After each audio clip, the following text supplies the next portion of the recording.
അർജുന് എന്റെ മേല് വിശ്വാസമുണ്ടായിരുന്നു. എന്തുപറ്റിയാലും ഞാന് കൂടെയുണ്ടെന്ന്.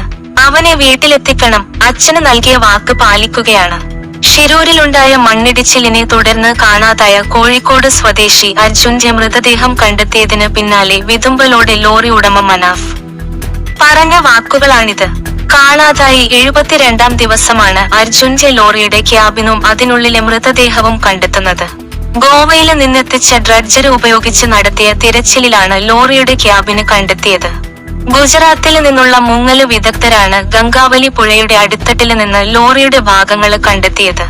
തുടർന്ന് ഇവര് ക്രെയിനിന്റെ ഹുക്ക് ലോറിയുടെ ഭാഗങ്ങളില് സ്ഥാപിച്ച് പുഴയുടെ ഉപരിതലത്തിലേക്ക് തിരിച്ചെത്തി. എന്നാല് വേലിയേറ്റ സമയമായതിനാല് ആ സമയം ക്രെയിൻ ഉയർത്താന് സാധിച്ചില്ല. തുടർന്ന് പുഴയിലെ ഒഴുക്കിന് ശമനമുണ്ടായതോടെ ലോറിയുടെ ഭാഗം ഉയർത്തുകയായിരുന്നു. പിന്നാലെ ലോറിയുടമ മനാഫ് കാണാതായ ലോറിയാണെന്ന് സ്ഥിരീകരിച്ചു. നേരത്തെ അർജുന് തിരിച്ചുവരുമെന്ന് വിശ്വസിക്കുന്നില്ലെന്ന് പ്രതികരിച്ച കുടുംബം അർജുന്റെ അന്ത്യകർമ്മങ്ങൾക്ക് വേണ്ടിയുള്ള മൃതദേഹ അവശിഷ്ടങ്ങളെങ്കിലും കണ്ടെത്തണമെന്ന് ആവശ്യപ്പെട്ടിരുന്നു.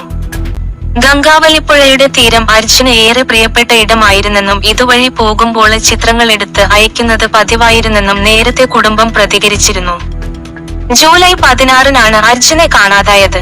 3 ഘട്ടങ്ങളിലായിട്ടാണ് തിരച്ചില് നടന്നുകൊണ്ടിരുന്നത്. ഇതിനിടയിൽ പ്രകൃതി പലപ്പോഴും തിരച്ചിലിന് പ്രതിസന്ധി ഉയർത്തിയിരുന്നു. കനത്ത മഴയും തുടർന്നുള്ള ശക്തമായ ഒഴുക്കും അർജുനെ കണ്ടെത്താന് വൈകിയതിന് കാരണമായി. മാധ്യമ വാർത്തകളുണ്ടാക്കിയ രാഷ്ട്രീയ സമ്മർദ്ദവും തിരച്ചില് അവസാനിപ്പിക്കാതിരിക്കാന് കാരണമായിരുന്നു. അതേസമയം ഇന്നലെയും പ്രദേശത്ത് റെഡ് അലർട്ടായിരുന്നു. എന്നാൽ രാവിലെ മാത്രമാണ് മഴ പെയ്തത് എന്നതിനാല് ഡ്രഡ്ജിംഗ് നടന്നിരുന്നു. ഇന്നലത്തെ തിരച്ചിലിലും നേരത്തെ പുഴയില് വീണ ടാങ്കറിന്റെ ഭാഗങ്ങള് മാത്രമാണ് കണ്ടെത്താനായത്.